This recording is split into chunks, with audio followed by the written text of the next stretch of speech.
Hey, welcome to the Montana Sportscast podcast. As we get ready to talk a little Frontier Conference hoops, Bob Ritterod, Paul Panisco. Again, thanks for joining us here this time through. Bobby, how are you? Doing good, doing good. You're not sounding too good there, and I was sitting in the chair the other night in front of the stove when it was about zero, and told Terry, I says, I sure wish I was in Arizona this week. I, I have found myself kicking myself for not trying to look into that a little bit more than I did. Maybe forethought. you The know, idea of uh, being in Arizona for the next coming days would be really lovely. if we'd have known what the weather report was, are going to be, I'm sure we'd have both been gone. Yeah, yeah, that would have Don't affected think, decisions greatly. yeah, yeah. In fact, I'm still thinking about going. I can be there tomorrow. Doesn't get cold until in the morning, does it? Yeah, So something like that. How are you, yeah. man? Well, I'm doing good. Doing good. Uh, Good. getting ready for Christmas. Got a few games here to talk about before, and then I was kind of looking, Paul. Everybody's pretty much got their own tournament. Well, Rocky, Tech, and Carroll, I think, all hosting a tournament between Christmas and New Year's. Yeah, Or not a just tournament, trying but to get a couple teams in. Everybody just getting a couple home games. Those trying to get a couple home games before we get back into conference certainly important. After everybody, getting on the road, whether it's Arizona or Hawaii, whatever the case is.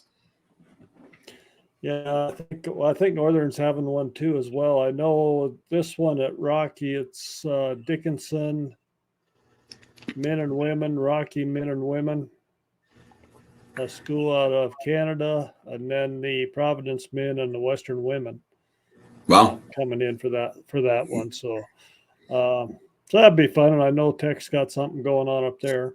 Yeah, a Not sure, couple just Canadian not. schools. Is that what it is? Yeah, a Yeah. couple Canadian schools. I believe the 29th and 30th.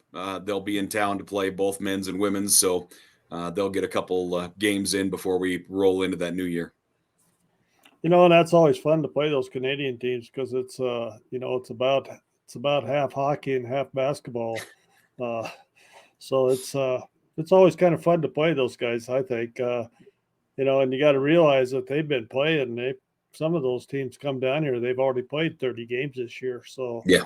it's not like they're in the middle of their season or anything. So Yeah, and it's I think that's the biggest portion. Like you bring it up, you're going to be playing a team that is kind of a well-oiled machine. They're through their preseason, they're already getting going, and by the time we see them in December, they have a lot of games under their belt. So that helps in that respect. all right. Well, talk about the men. Let's go with them first, since That works. they're down there in most of them anyway are down in Arizona. Oh, except for Tech, I think is the only one that's not down there. Yep. Uh, Tech had a couple games. They got a couple wins over the weekend. They got Northern New Mexico 99-83, and they got Southwest New Mexico, Southwest, which is in New Mexico, Mhm. 85-82. What do you know about those games, Paul? You know that the first game, it was Tech's entire bench. From looking at the stats, they came out and a pretty good ball game for the first 9-10 minutes, and then Tech really started to jump out and took advantage of their bench. I want to say it was like 46 or 48 points for Tech came off the bench in that ball game. So getting a ton of output from the bench. Caleb Belich had a good ball game there in the first win, and then University of the Southwest. Good team. Only one loss on the year, if I remember right, and that was their only one loss was at home. Really good ball game. Tech was up throughout the bulk of it, and then actually fell behind in the last minute, and were able to get a huge 3-pointer out of Asa Williams to tie it up, and then Keely Bake went to the line and won it from the line. But a really tight contest at the University of Southwest, and a good battle right down to the line, and a good one for Tech to win. Tight one in a good environment, tough environment to win. And I know they're certainly happy to come away with a big win in that second one, especially. Yeah, that's actually, I think Tech's the only one that's going to come through this weekend with a winning record. The way it looks, the teams down in Arizona have kind of struggled. Carroll playing right now. I got them on the TV here. They're down 65-62 with 4.5 minutes to go to Okay. Vanguard, I guess it is. But they played Ottawa the first game, and it was 86-58 and they lost there. They played Olivet Nazarene 91-86 and Menlo 69-53 in those three losses. Um, it's we talked a little bit off the air before.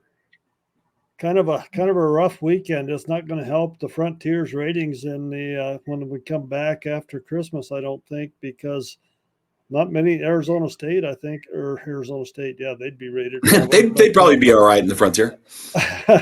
Arizona Christian is, I think, the only non-Frontier team down there that's rated, Paul, as Yeah, far as that's the men's side. obviously 3 games in 3 days is not going to be easy for anybody. That's going to be incredibly hard. Even No, back-to-back days we know is really tough. But the one that really jumps off there is Carroll only putting up 53 in that last game.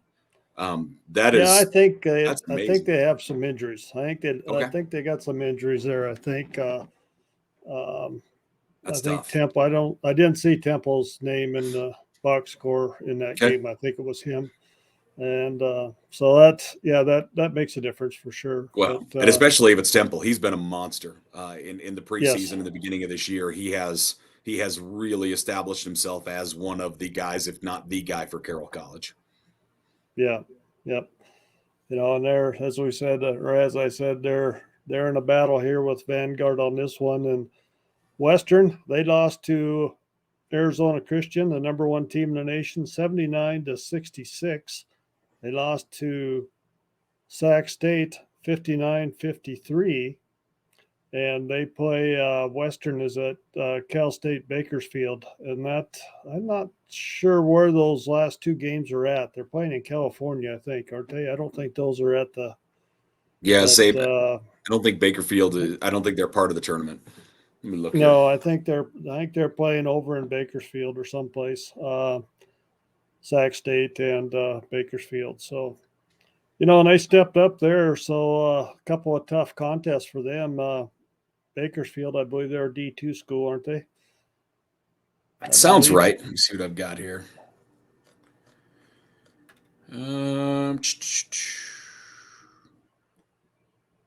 Let's see. So the Western men. Let's see. So the men show 3 games at the Cactus Classic: Arizona Christian, Hope International, and the Masters. Oh, Three really? losses. Yeah. Oh, okay. Yeah. For So, Western? yep. Yeah. For the Western men, they had Arizona Christian. They fell 79-66, as you mentioned. Then Hope International, who is a team that is receiving votes as of the latest poll. They lost 90-78, and then upended by the Masters as well, who is another team receiving votes, not in the top 25 yet. Right. 74-68, the final against the Masters. And then their next game, Huh. they're done until we get back into conference, according to the schedule on their website. So their next game will be Okay. Providence. So Western's men with some time off. Right. All right. Well, that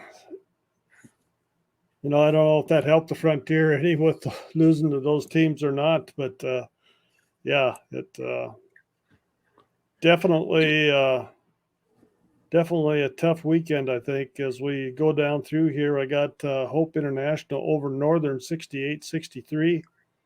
Northern got a win over Vanguard 73-51, and then they play Masters later today as well. So they could actually go 2-1 if they would win that one today and come out of there with it'd be the only winning record coming out of the Cactus Classic.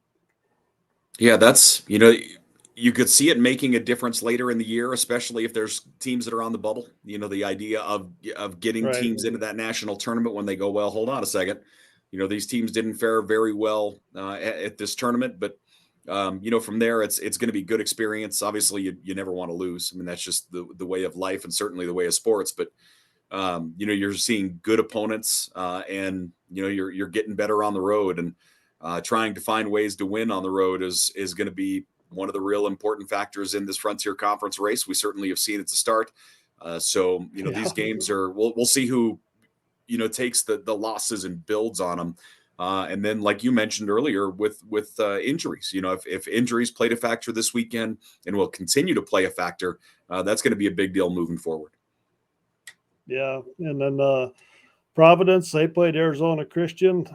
Arizona Christian got that one 86-68. Menlo 67-50 over Providence, and then earlier today it was Ottawa 99, Providence 70 in that one. So Providence goes 0-3 on the men's side down there. But once again, going up against Arizona Christian, the number one team in the nation in the latest poll. So. And as far as Rocky goes, it was Ottawa 91, Rocky 78, Menlo 72, Rocky 63, and then Rocky got a 74-69 win over Hope International. So, Okay. Yeah, just kind of a tough weekend, I think, for the men down there. They got a couple games to go yet. Northern plays Masters. That one coming up. I believe that one is after this Carroll The Carroll game. Vanguard game, I believe. Yep. Yeah, that would make sense. And as far as you talked about winning on the road, Paul. We've talked about it in the past that every team is 1-1 on the men's side, and nobody has lost at home yet. So a little road win success experience would be pretty valuable, I think, going into the string of conference play after the first of the year. Yeah, even in a loss, you're going to learn something about that and kind of harden yourself on the road and kind of learn what it is to be in hostile environments. It's probably not quite like most of our Frontier Conference gyms down there, but it's still, you're in a visiting locker room. You're trying to, adjust to life off the bus and, eating on the road. And it's certainly a much different game. So, like I said, the Frontier not going to fare well this weekend for the men's side. Hopefully, the program's able to build off it a little bit. And like I say, most of them have a couple games before we get back into conference. And we'll see how they do when they come back home and get some practice in on their home floor. Yep. Well, let's jump into the women's side. Carroll got a couple of wins, 66-40 over Weber International. Okay. And 68-53 over Warner out of Florida. And they play Southeastern today. That game started, I believe, at 12 o'clock noon. Not sure where that's at this point, but those games being played down in Florida. And of course, let's jump to Providence. They played. They went to Hawaii. They got Menlo got a 50-47 win over Providence, and Ozarks got a 61-54 win over Providence. So, and those games were in Hawaii. Okay. And the rest of the teams are in Arizona for the Cactus Classic. We'll start with Tech women. Mm-hmm. They went, and we're going to throw this one out there because I think it's important. I think they played the Grizz. It was the ending score wasn't that good, but I actually think they played with them a little bit that first half, didn't they? The first quarter, kind of the bookends. They played well in the first quarter, played well in the fourth quarter, and just couldn't get the ball to fall in the middle too. Second and third quarter hurt them both. They led 21-20 after the first quarter. And then, were, I think, 8 points in the second quarter, 9 in the third quarter, outscored pretty heavily during those two. But I think, those games are obviously a learning curve. And there are parts of the game that I think they did play well in, and others where, that the Grizz are good, man. They come out with some great guards. Yeah. I think the guard play really hurt them. With how good they are. And I think actually even off of the bench, I think the Grizzlies, some real young ladies came in, some freshmen came in and played really well. But yeah, I think, Tech for an exhibition game down the road to Missoula. Great to see, Coach Holsinger, who was at the Grizz, who was at Montana Tech for a pair of years. Right. And, one of his assistants in Nate Harris as well, played for Tech and now is the assistant coach as well. A good ball game. I think Tech walks away with some things they're proud of, and they're going to have to be ready as their games coming up tomorrow and Thursday. Yeah, and they've they've actually got the two toughest games I think down there of anybody because they take on number 14 Vanguard and number 20 Eastern Oregon, and they only play two games down there. Paul, I was kind of surprised that I think everybody else plays three, but Yeah. they only play the two games down there. But a couple of tough ones. Yeah, big time. You look at what Vanguard has done historically and what they mean to the NAI. It's pretty impressive. What is it, 24 years, something like that? They have been in the national tournament. It's just a heck of a run. I mean, Vanguard is a really good team, and from what I have heard, it sounds like coach is saying that this might be one of his better teams he has ever had. And Vanguard, has played for the national title several times. They've won one. They've been in the semifinals a lot. It sounds like this Vanguard team is pretty special. So Tech with their hands full tomorrow, and the Frontier with their hands full because Vanguard certainly has games with the rest of the teams down there. And then Eastern Oregon, who has jumped into the top 20 this week at number 20. They're playing really good ball, and they have three ladies that each average 13 points apiece. So their Tech's hands are full, and they have some really good opponents here Wednesday and Thursday. Yeah, it'll be a stretch for them, but after they played the Lady Grizz, it might be a little bit of a relief actually. I don't know if I'd quite go that far. I'm can't imagine Graham is sighing any kind of relief other than the fact that John Thatcher did not go to Arizona. So Coach Graham probably has a sigh of relief in that. I doubt that. Let's jump to Northern. They have three games down there. They play Rust College. Rust is actually receiving some votes. Yep. Eastern Oregon at number 20, and then they play San Diego Christian for their three games down there. I think a couple of our teams have already played San Diego Christian already in the preseason and had some success against them. But Rust and Eastern, Northern going to have their hands full with those two for sure. Yeah, big time. It does sound like Rust, that program is playing hard this year, and they're just outside that top 25. So we'll see, what kind of team they bring. They're one of the few there that I haven't really looked at on paper either. Kind of what they present, whether it's they're a guard already in the team, whether they have post play. What they put on the floor. I honestly do not know. So kind of interested to see what Rust brings to the party. Yeah, it'll be kind of fun to watch them. Then we'll jump to Western. They play Vanguard, Rust, and Benedictine. And I was kind of surprised in this one. I looked through the top 25 there about three times trying to find Benedictine because they're usually up there as well. But they are not in there this year. But I think that this Western Vanguard could be the game to watch down there. Agreed. I think that could be. I think that could definitely be a good battle there. I was giving Coach Woolley a hard time, far be it from me. But I asked him, I go, so when you have two coaches that both have national titles, do you have like a secret handshake or anything like that? Do you greet each other differently? And he kind of laughed and he said, no, actually, when we get together, for two programs that haven't won a title in a little while, we just talk about how many threats of getting fired we both have right now. So found that rather humorous. But yeah, that I agree. I think they're both great coaches. They both, not only know what it takes to win at a conference level, but they know what it takes to win at the national level. And I agree. I think that's going to be that's one you circle and jump on the live feed and watch that one because that should be a great ball game. Well, as cold as it is outside, I'm going to be watching quite a few of them. Yeah. No joke. I'm not going to lie. I got to finish what I started yesterday. You know what that is? Yeah. What's that? No, go ahead. Fill me in. Nothing. I got to get that finished up. So we'll jump to Rocky. They play Benedictine, San Diego Christian, and Rust College.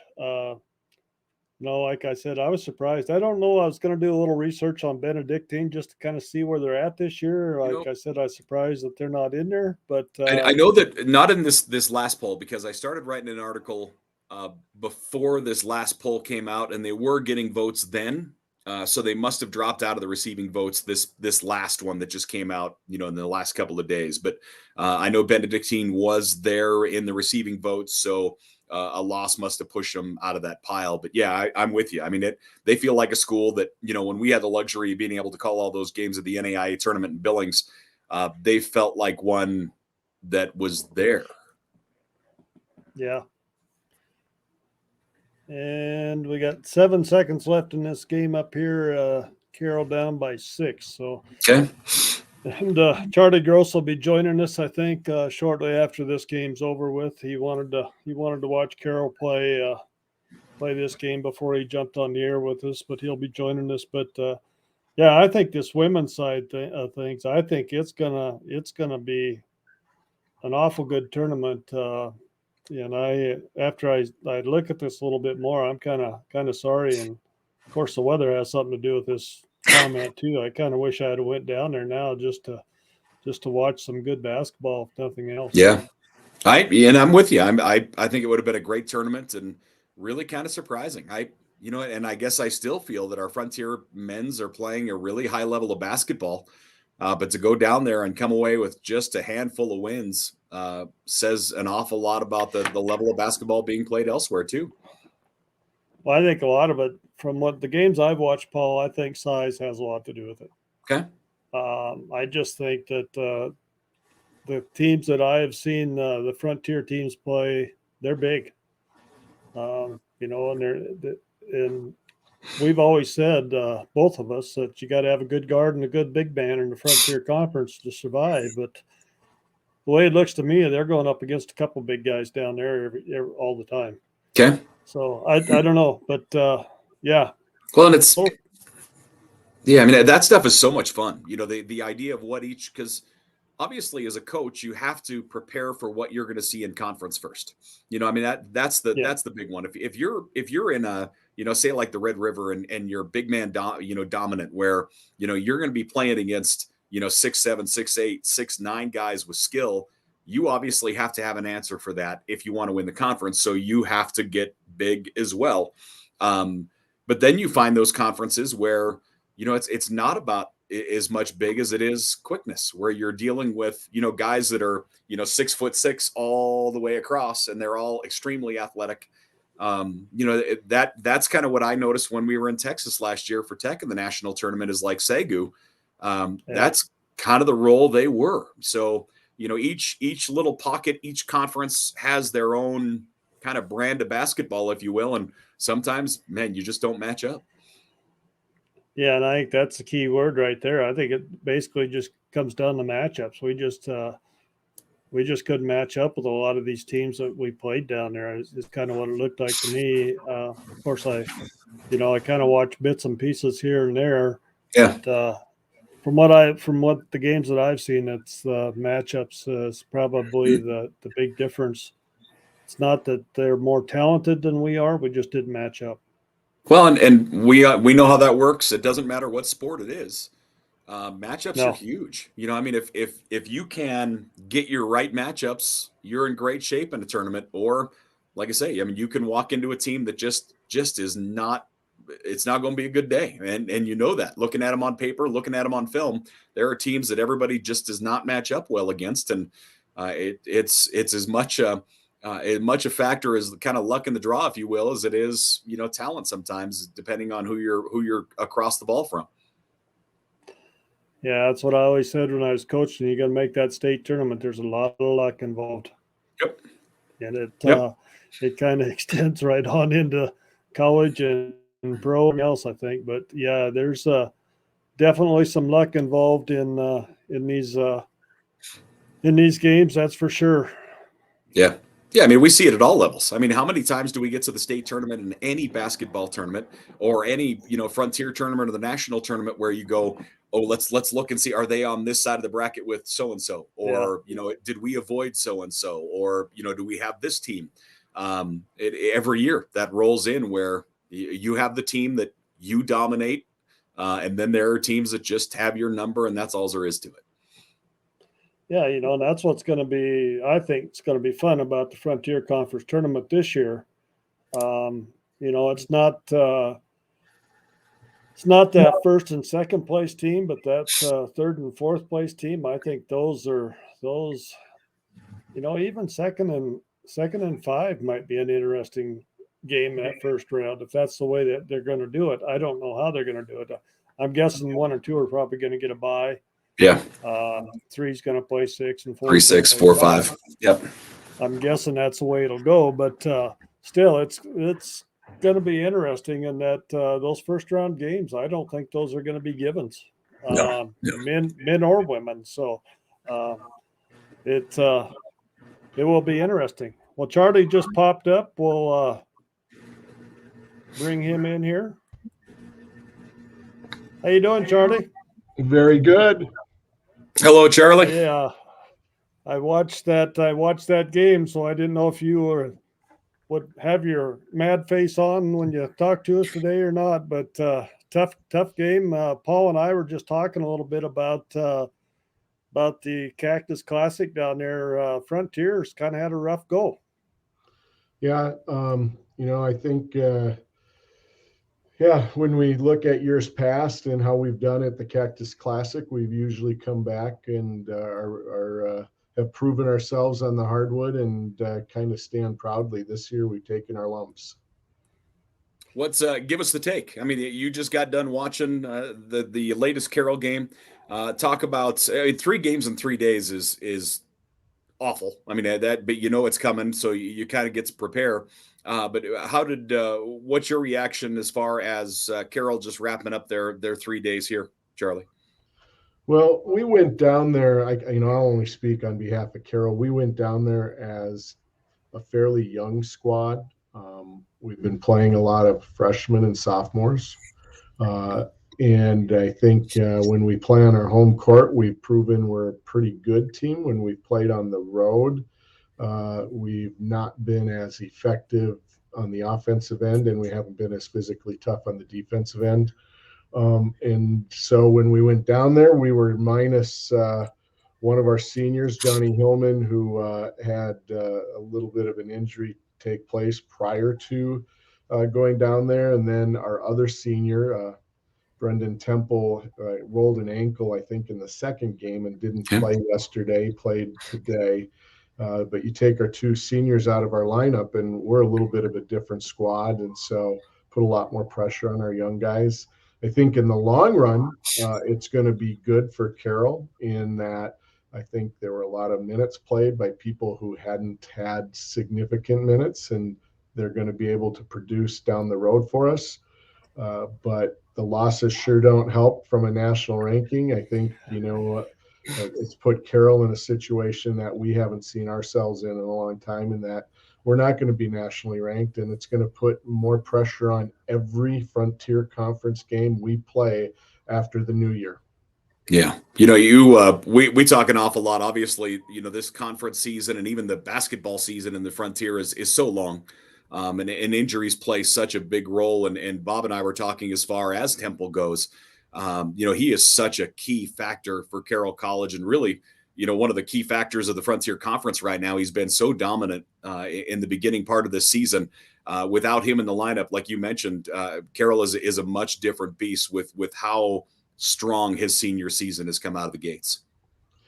There are so many factors that go into the success of a team over the course of a season. And one of those factors is luck, and the team that can be healthy down the road. Yep. And you know what? It plays a part of who's going to be on top at the end. And I don't care what sport you're talking about. It's football, cross country, soccer, basketball. Can you stay injury free? Yeah, we were just talking about that, Charlie, before you came on. But I've watched quite a few games from down in Arizona. I'm kind of wishing I was down there the way the weather is right now. But don't we all? I told Paul, I says, I don't think that some of these teams had more talent than we did. It just seemed like a matchup problem for us, and a lot of it, not just for any one team, but for all the Frontier teams. I kind of thought that we were maybe outsized from watching the videos. It's hard to tell at that point, but I think it was more of a matchup thing than it was a talent thing down there. Well, you want to play good teams and you want to be challenged every night. And every night you take the court. So uh, there's nothing wrong with playing teams that maybe have more size than you, maybe have a little more quickness than you. I think the Frontier teams play a very good brand of basketball that combines a physicality with a good team element of play, and usually over the long run, that's gonna be adding to the success of our play on the floor. Just not quite sure what happened at the Cactus Classic, but I'm sure all the coaches will come back, regroup, and get ready for a month and a half of incredibly competitive, fun, entertaining Frontier Conference basketball games. Yeah, I bet the practices for all of our coaches coming home won't be, let's say, on the lighter side. I'd have to imagine the intensity level is going to be a little bit high getting ready for January 5. Yeah, ironically though, Carroll, our men will be playing at Westmont between Christmas and New Year's, and they're going to have to play Vanguard, who they just played today. Yeah. So there's a few more competitions, and I'm confident Kurt will have that group primed towards the latter part of January and into February, and it should be fun. Obviously, Arizona Christian is a team right now, number one in the country, a team that everybody had a chance to eyeball, down at the Cactus Classic. But beyond those games that we have played with Arizona Christian, they're a little bit more of a life force in the Frontier Conference moving forward. Charlie, give us your take on what Arizona Christian joining the Frontier Conference as a football member means to Carroll College, to the Frontier Conference, and what your opinion is of it. Well, it's very exciting. I think we've got familiarity with Arizona Christian from a basketball perspective. Carroll beat them 2 years ago in an opening round at Lewis and Clark to qualify to go to Kansas City. Last year we played them in the Cactus Classic and lost on a last-second shot. And a little bit of a rivalry there, actually evolving. Their athletic program is evolving every year. They're in a hotbed of a location for all of their sports, and they have a very comprehensive offering. They just didn't feel they had a good fit in the Sooner Conference. We have a growth initiative in the Frontier Conference in that we feel to make us stronger, give us a higher profile on a national level, we have to have more membership. And so when Arizona Christian let it be known that they would consider joining the Frontier Conference for football, it was an exciting opportunity for the Frontier Conference, even though there's a few things to iron out.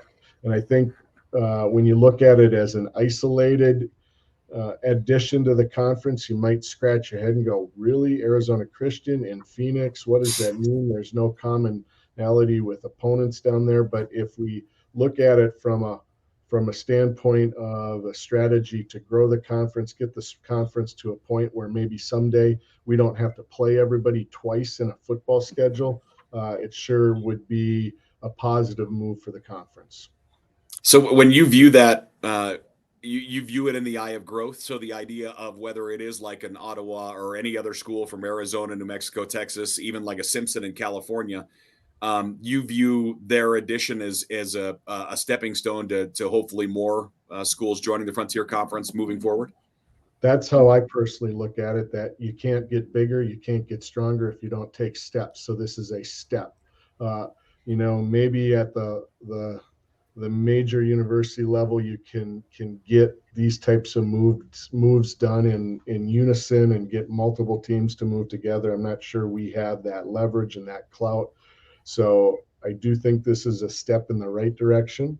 I think there's some moments of awkwardness. A 9-team schedule in football is difficult when you're in a geographic area that doesn't allow you to play a lot of other non-conference games. So it still has us facing this schedule where we'll play somebody twice, but we've really changed the schedule in that when we play somebody twice, that first time we play them is not going to be a conference counter. Okay. And I assume we talked to Matt Steppen from Montana Tech and one of the football chairs that scheduling. Scheduling is always has to be one of the hardest things that an AD and or coaches do in the Frontier Conference. And again, it doesn't matter what sport. But scheduling moving forward, normally in kind of a 2-year block, almost has to be approached like day to day, week to week. This is how we stand currently. Scheduling is a thankless job. It's not easy. Whether you're trying to create a volleyball schedule in the Frontier, a basketball schedule, or a football schedule, and you got to be creative. The coaches have to be somewhat understanding of the circumstances, and it's awkward to play somebody twice if you're not playing everybody twice. And we've seen the log jam the last 2 years at the end of the conference schedule in football. This year was a little bit cleaner, but there is no scientific way to break ties when some people in the tie may have played each other twice and other teams may have played each other once. And it's just going to come down to some odd thing like we have points allowed on the defensive end. If you can create a schedule that's got some equality in it, whether it's playing everybody twice or playing people only once, it becomes a much more simplistic schedule, and the cream will rise to the top at the end. What do you got, Bobby? We talked about travel with probably most of the ADs, Charlie, and a lot of people are out there that I've talked to are saying, well, the travel's going to kill people. But, my comeback to that is those buses aren't cheap. Those motel rooms aren't cheap that you're already paying for anyway. Yeah, we know we're going to play 5 away games within a conference schedule. So what's the delta between making a trip a little bit further to Arizona, to New Mexico, to California? That's where the cost increase will be. Can we incur one of those? Can we incur 2 of those? Budgets are tight, and we'll really have to take a look at what's the incremental increase per school with adding Arizona Christian to this, and get some data there and go, okay, this is what this move cost. What will the next move possibly cost, and can we incur that? Yeah, I think that's a very good point. We have Arizona Christian now that, we can probably absorb that cost. Most of the schools can. But if we have to end up going to California or back down to Arizona again a second time, then you may be looking at, those two of those trips a year plus to Southern Oregon. That's a lot of travel. It is a lot of travel, and it's not getting any cheaper, as we all know. No. Yeah. No. But then at the same time, are we able to possibly turn this into some sort of scheduling alignment, agreement, collaboration for some of our other sports who have to travel a lot? It's very difficult to fill a basketball schedule. It's very difficult to get teams to come, and I think you hear it from, if you talk to any AD in the Frontier, maybe now that we went down to the Cactus Classic and teams had some positive results against Frontier schools, maybe they'll come up and be more willing to come up and play in Montana. But we've got good fortunes of having nice gymnasiums, having great community support. Our basketball games, our events, and they're not easy places to play. So any way that we can maybe leverage this into some sort of advantage or scheduling arrangements for our other sports, that would be a positive and would be a cost savings. What's as you look forward to the future of the Frontier Conference, Charlie, what are you excited about? Because the growth with Arizona Christian felt like it gave us, obviously it's new blood, but also some new energy, if you will. What else do you kind of look forward to as far as the conference goes that is exciting to you? Well, it's always nice to see us go on and have some success on the national stage. Basketballs have, whether it's men's or women's, has had some success, getting to an elite level. So that's always exciting.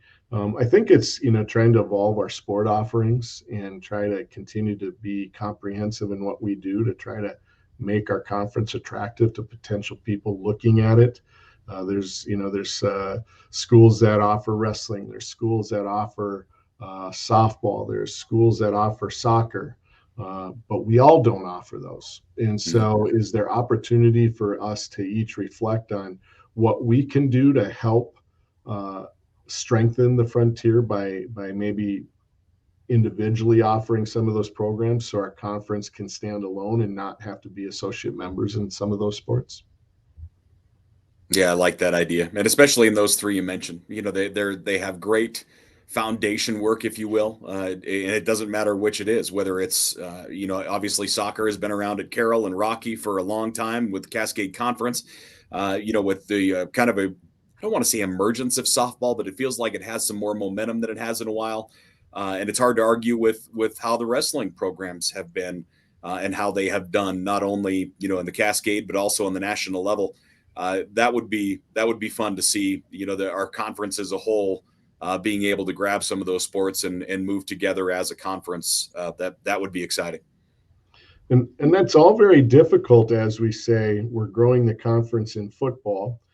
There's going to be an added cost to that. It's going to cost more money for the sport of football, and we're going to have to put a little bit more resources there, when some would say, well, can we put those resources in other offerings? But right now, I think it's a strategy of the conference that maybe you grow it through something that's already strong, and football is very strong. And so,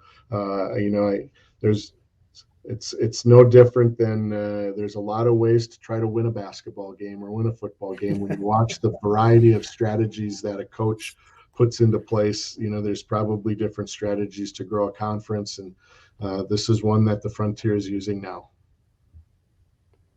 Outstanding. Charlie, I got one question. I've asked all the ADs that we've had on.